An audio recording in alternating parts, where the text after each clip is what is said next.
ఏమైనా కన్ఫ్యూజ్ అవుతున్నావా ఏంటి?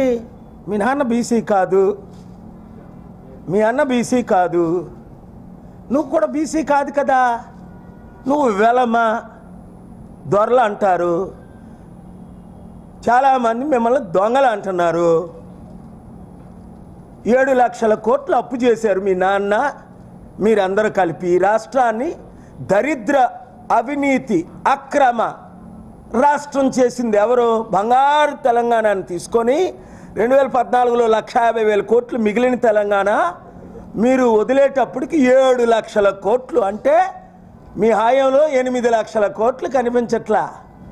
3 లక్షల కోట్లు సంవత్సరానికి ఆదాయం. ఏమైంది? ట్రంప్ కూతురు వస్తే డ్యాన్సులు వేశారు. మోదీ, మీ నాన్న, నువ్వు, మీ అన్నయ్యన. ట్రంప్ కూతురు వస్తే, ట్రంప్ కాదు. ఇప్పుడేమో బీసీ నినాదంతో సర్పంచ్ల ఎలక్షన్కి వెళ్దామని. ఈ బీసీ బానిసలకు నేను ఒకటే చెప్తున్నాను, బీసీ బానిసలారా బయటికి రండి. హనుమంతరావుకి అనేక సార్లు చెప్పాను, లాస్ట్ మంత్ కూడా చెప్పాను. లాస్ట్ మంత్ కాదు, డిసెంబర్, ఈ మంత్లోనే. మధు యాస్కి ఇక్కడ 2 సార్లు ఎంపీ, అనేక సార్లు కలిసాడు. లాస్ట్ మంత్ కూడా ఆఫీస్కి వచ్చాడు. వచ్చి ఇది అది నాకు గిఫ్ట్లు ఇచ్చి సారని మొత్తం షెట్లు ఆడడానికి వచ్చి వీడియోలు చేసుకుంటున్నాడు. ఏమంటే next day Revanth Reddy appointment ఇచ్చి గంట, అంటే నాతో ఆడి వీడియోలన్నీ తీసుకెళ్తే సంవత్సరం నుంచి కలయని రేవంత్ రెడ్డి ఈ మధు యాస్కిని గంటల్లో కలిశాడు. ఇక్కడ అరవింద్ ఉన్నాడు ఎంపీ, ఆయన ఎవరో నాకు తెలియదు, కానీ వాళ్ళ నాన్న నా మిత్రులు శిష్యులు అనేక మీటింగ్లకు వచ్చారు. మా అన్నయ్యకి బెస్ట్ ఫ్రెండ్, చనిపోయినంత వరకు మాట్లాడారు. టీఆర్ఎస్లో ఎందుకు చేరారంటే కాంగ్రెస్ అంత దరిద్ర పార్టీ లేదన్నాడు ఆయన. ఎందుకని అడిగా. అయ్యా నన్ను పీసీసీ చీఫ్ చేశారు, పొన్నాలక్ష్మిని పీసీసీ చీఫ్ చేశారు, ఇప్పుడు ఒక బీసీ నిజామాబాద్ని పీసీసీ చీఫ్ చేశారు అంటే అర్థమేంటి? ఈ పీసీసీ చీఫ్లుగా మమ్మల్ని బానిసం పని చేసి రెడ్లు 5% ఉన్న రెడ్లు 12 మంది ముఖ్యమంత్రులు చేశారు వీళ్ళు.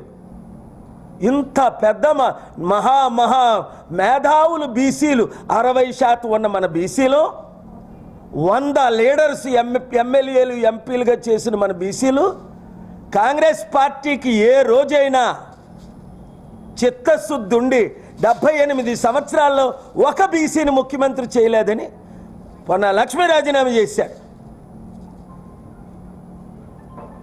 నేషనల్ బీసీ లీడర్స్ అందరూ రాజీనామా చేశారు. గులాం నబీ, కపిల్ సిబ్బల్ రాజీనామా చేశారు. రాష్ట్రంలో ఉన్న పెద్దలందరూ రాజీనామాలు చేశారు. ఒక్క బీసీ దొరకలేదా? అంటే మనం అంత దరిద్రులమా? మనం అంత పనికిమాలోలమా? మన ఓట్లేనా వాళ్ళకి కావాలి? మన సేవలేనా కాంగ్రెస్ పార్టీకి 78 సంవత్సరాలు కావాలి? 2 తెలుగు రాష్ట్రాల్లో ఒక్క రోజైనా ఒక్క బీసీని ఒక రోజుకైనా ముఖ్యమంత్రి చేశారా? ఇప్పుడు బీసీ నినాదం వీళ్ళకి. తల్లి కవితమ్మ, మీ నాన్న ఏమన్నాడు నాతో, అందరితో? దళితుడిని ముఖ్యమంత్రి చేస్తాను అన్నాడు. ఎలా టోపీలు పెట్టాడు, అందరమే నమ్మాం. ఏ దళితుడినైనా ముఖ్యమంత్రి చేశాడా? బంగారు తెలంగాణ అని చెప్పి అప్పులు తెలంగాణ, దరిద్ర తెలంగాణ, నీళ్ళు, నిధులు, నియామకాలు. నీళ్ళు దాని గురించి మరి చెప్పే అవసరం లేదు, 2-3 రోజుల్లో చెప్తాను ఈ కాళేశ్వరం గురించి వీలైతే. నిధులు, అబ్బా మీకెంత? TV9 రజనీకాంత్ అడిగాడు, వాచ్ ఎంత అమ్మంటే 25 లక్షలే.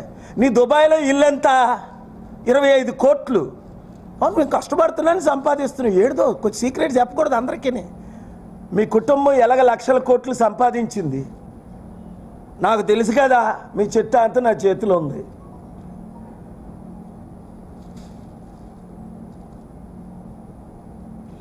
సర్పంచులారా,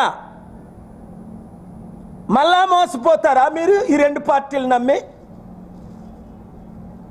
మోసగాళ్ళే గజ దొంగలను నమ్ముతారు, మోసగాళ్ళని నమ్ముతారు.